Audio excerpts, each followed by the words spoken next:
Hello everyone, welcome to my channel. Let's start with question number 3 of exercise 13.2 chapter direct and inverse proportions. Question है Rahman is making a wheel using spokes. He wants to fix equal spokes in such a way that the angle between any pair of consecutive spokes are equal. Help him completing the following table. तो question में है रहमान एक wheel बना रहा है spook के help से. Spook means ये व्हील है और ये मेटल पार्ट जो व्हील को सपोर्ट करता है, that's called spook. And Rahman अपने व्हील में स्पूक को ऐसे फिक्स करना चाहता है सच दैट दो स्पूक है उसके बीच का जो एंगल हो वो सारा सेम हो. दैट मीन्स सारा ही एंगल, जितना भी एंगल बनेगा वो इक्वल आना चाहिए. अब यहाँ पे हम लोग को ये जो टेबल है उसको कंप्लीट करना है, फिल करना है, तो हम लोग फिल कर लेंगे. अब सिंस ये क्वेश्चन इन्वर्सली प्रोपोर्शनल से रिलेटेड है तो हम लोग इन्वर्स प्रोपोर्शन का फॉर्मूला यूज़ करेंगे और यहाँ पर जो ब्लैंक एरिया है उसको कंप्लीट करेंगे. फॉर एग्जांपल अगर ये x है तो ये y है, this one is x and this one is y. ये है x1, x2, x3, x4 and x5. ये y1, y2, y3, y4 and y5. तो अब हम लोग y3, y4, y5 फाइंड कर लेंगे. अब सिंस इस क्वेश्चन में जो डायग्राम दिया हुआ है उसमें जो व्हील बना हुआ है इससे क्लियरली पता चल रहा है कि जितना नंबर ऑफ स्पूक्स इंक्रीज होता जाएगा इसका जो एरिया है उतना कम होता जाएगा. दैट मीन्स जो एंगल है वो और डिक्रीज होता जाएगा. तो ये इन्वर्सली प्रोपोर्शनल से रिलेटेड क्वेश्चन है. डायरेक्टली हम लोग फाइंड कर लेते हैं यहाँ से. सिंस वी नो दैट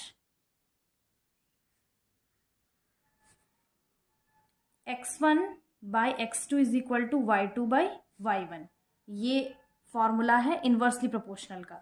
और यहाँ पर हेयर 2 गिवन है 6, x3 गिवन है 8, y2 गिवन है 60 डिग्री एंड y3 फाइंड करना है. तो हम लोग फॉर्मूला में पुट करेंगे x2 by x3 is equal to y3 by y2. Then x2 है 6 divided by 8 is equal to, ये y3 ब्लैंक रहेगा और y2 है 60 degree. Then y3 is equal to 6 into 60 by 8. Cancel कर लेंगे.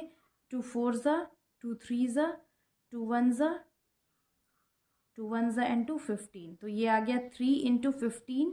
मल्टीप्लाई करेंगे तो इसका वैल्यू आ जाएगा 45 डिग्री. अब अगेन हम लोग फाइंड कर लेंगे y4. y3 तो फाइंड कर लिए. Here x3 is equal to 8, x4 is equal to 10, y3 is equal to find कर लिए 45 डिग्री एंड y4 फाइंड कर लेंगे. यहाँ पे फॉर्मूला लिख लेंगे x3 by x4 is equal to y4 by y3. x3 8 by 10 is equal to y4 by 45 degree. तो यहाँ पे हम लोग क्रॉस मल्टीप्लाई करेंगे तो y4, यहाँ पे 4 है, ये y4 is equal to 8 into 45 divided by 10. Cancel कर लेंगे. 5 9 ज़ा, 5 2 ज़ा, 2 1 ज़ा, 2 4 ज़ा. तो इसका वैल्यू आ गया 4 इंटू 9, 9 4 ज़ा 36 डिग्री. y4 का वैल्यू आ गया 36 डिग्री. अब हम लोग लास्टली फाइंड कर लेंगे y5 को. Now again x4 is equal to 10, x5 is equal to 12, y4 find कर लिए 36 डिग्री एंड y5 फाइंड करना है. तो x4 by x5 is equal to y5 by y4. 10 by 12 is equal to y5 by 36 degree. तो ये हो गया y5 is equal to 10 into 36 divided by 12. 12 1 ज़ा 12, 12 3 ज़ा 36 हो गया. तो y5 is equal to 10 into 3 multiply करेंगे तो वैल्यू आ गया 30 डिग्री. तो अब हम सबका वैल्यू फाइंड कर लिए हैं, y3 का, y4 का एंड y5 का भी. तो हम लोग टेबल बना लेते हैं, टेबल कंप्लीट कर लेते हैं. तो यहाँ पे हम लोग टेबल कंप्लीट कर लिए हैं. अब जो नेक्स्ट क्वेश्चन है इससे रिलेटेड इसके अंदर are the number of spokes and the angle formed between the pairs of consecutive spokes in inverse proportion. तो अब इस क्वेश्चन में हम लोग को प्रूव करना है कि ये जो नंबर ऑफ स्पूक्स है और इनके बीच में जो एंगल फॉर्म हुआ है वो इनवर्सली प्रोपोर्शनल है या नहीं। तो यहाँ पे हम लोग शो कर लेंगे फर्स्ट। अब since we know that x into y, इसमें क्या होता है, एक्स वाई कॉन्स्टेंट आता है, देयरफॉर मल्टीप्लाई करके हम लोग देखते हैं 4 into 90 is equal to 6 into 60, 9 4 ज़ा 36, 6 6 ज़ा 36, again 8 into 45 degree is equal to 10 into 36 degree is equal to 12 into 30 degree. ये कितना आया, सब 360 डिग्री आ रहा है, 360 degree 360 degree and so on is equal to 360 degree. तो ये क्या पता चल रहा है, दैट इज ये क्या है, x1 y1 is equal to x2 y2 is equal to so on, lastly क्या है x5 y5, that is equal to 360 degree. So it is clear that this case is of inverse proportion. यहाँ पे लिखेंगे yes, the number of spokes and the angle formed between the pairs of consecutive spokes is in inverse proportion। अब second question है इसका, calculate the angle between a pair of consecutive spokes on a wheel with 15 spokes. यहाँ पे number of Spooks given है 15 और हम लोग को फाइंड करना है इसका एंगल। अब since we know that this is the case of inverse proportion, और इनवर्स प्रोपोर्शन में क्या होता है, इनवर्स प्रोपोर्शन का फॉर्मूला होता है x1 by x2 is equal to y2 by y1। और यहाँ पे क्या क्या गिवन है, x1 गिवन है 4 टेबल के अकॉर्डिंग और y1 गिवन है 90 डिग्री, और हम लोग को क्वेश्चन में दिया हुआ है x2 है 15, फाइंड करना है y2। डायरेक्टली इसको फॉर्मूला में पुट कर लेंगे, तो x1 है 4 बाई x2 है 15 और y2 है फाइंड करना, y1 है 90 डिग्री।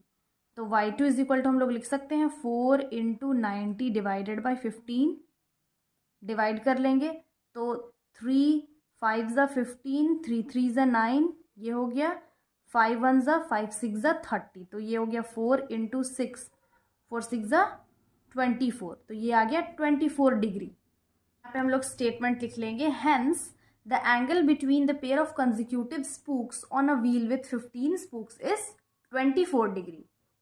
अब इसका थर्ड क्वेश्चन है, how many spokes would be needed if the angle between of a pair of consecutive spokes is 40 degree। अब यहाँ पे हम लोग को फाइंड करना है नंबर ऑफ स्पूक्स, अगर दो स्पूक्स के बीच का जो एंगल है वो 40 डिग्री आएगा तो नंबर ऑफ स्पूक्स कितना होगा, यहाँ पे फाइंड करना है नंबर ऑफ स्पूक्स। तो यहाँ पे हम लोग लिख लेंगे, let the number of spokes be x, given है। अब पहले लिख लेंगे, since we know that x1 by x2 is equal to y2 by y1, here यहाँ पे जो जो गिवन है वो लिख लेंगे। x1 है 4 इस टेबल के अकॉर्डिंग, y1 है 90 डिग्री, x2 हम लोग को फाइंड करना है that is number of Spooks, और y2 है 40 degree that is angle. 4 by x2 के जगह हम लोग x लिख लेते हैं, y2 40 degree and y1 90 degree, तो ये हो गया, क्रॉस मल्टीप्लाई करेंगे तो ये हो जाएगा x is equal to 4 into 90 divided by 40, ये 0 0 कैंसिल, 4 4 कैंसिल, तो ये आ गया 9, x इज इक्वल टू 9, तो ये 9 स्पूक्स। फाइनली हम यहाँ पे स्टेटमेंट लिख लेंगे, hence 9 spokes would be needed if the angle between the pair of consecutive spoke is 40 degree. Question number 4 है, if a box of a sweets is divided among 24 children, they will get 5 sweets each, how many would each get if the number of children is reduced by 4। तो question में है कि एक sweets का box है जो 24 children में divide होना है और सबको 5 स्वीट्स मिलेगा, पर अगर नंबर ऑफ़ स्टूडेंट्स है वो 4 रिड्यूस हो जाए, कम हो जाए, तो हर एक बच्चे को कितना स्वीट मिलेगा, तो ये हम लोग को फाइंड करना है। तो क्वेश्चन को और ईजी बनाने के लिए हम लोग यहाँ पे एक टेबल बना लेते हैं। फर्स्ट यहाँ पे लिखते हैं नंबर ऑफ़ स्टूडेंट्स या number of childrens, secondly number of sweets, ये x ले लेते हैं और ये y। तो यहाँ नंबर ऑफ़ चिल्ड्रन कितने हैं, फर्स्ट 24 है और ये 5। और अगर उसमें से नंबर ऑफ़ चिल्ड्रन में से अगर 4 रिड्यूस हो जाए तो 24 में अगर हम 4 रिड्यूस करेंगे तो 20 आ जाएगा। और हम लोग फाइंड करना है यहाँ पे y2 फाइंड करना है। तो यहाँ पे हम लोग लिख लेते हैं let the number of sweets be x that each children will get, right? तो अब since this is the case of inverse proportion, so inverse proportion का फॉर्मूला होता है x1 by x2 is equal to y2 by y1। तो यहाँ x1 है 24, x2 है 20, y2 find करना है दैट इज x, और y1 है 5। तो फाइंड कर लेंगे x is equal to 24 into 5 divided by 20।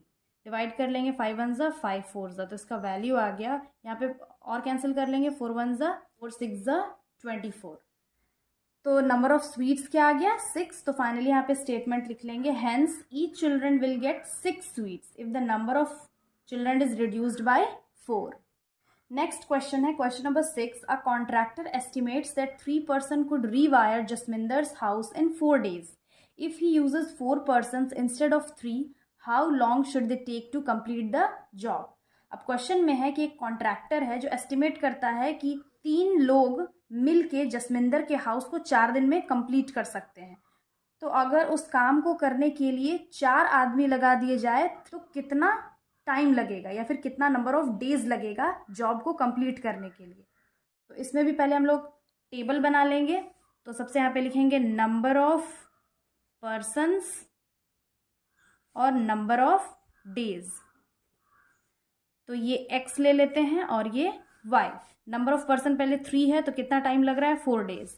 और अगर वही नंबर ऑफ पर्सन बढ़ा दिए जाए, एक ज़्यादा 4 हो गए, तो नंबर ऑफ डेज कितना लगेगा। तो यहाँ पे लिख लेते हैं let the number of days be x।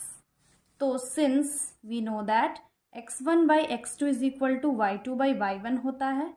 इसमें x1 है 3, x2 है 4, y2 हम लोग को यहाँ पे फाइंड करना है दैट इज x, और ये 4 हो गया। तो यहाँ पे x is equal to 3 into 4 divided by 4, 4 cancel हो गया, तो इसका वैल्यू आ गया x is equal to 3 that is 3 number of days. तो यहाँ पे हम लोग स्टेटमेंट लिख लेंगे hence 4 persons instead of 3 will take 3 days to complete the job. So I hope ये solution समझ में आ गया होगा. Again I'll be back with the next video solving the remaining questions of this exercise. Till then have a nice day. Thanks for watching.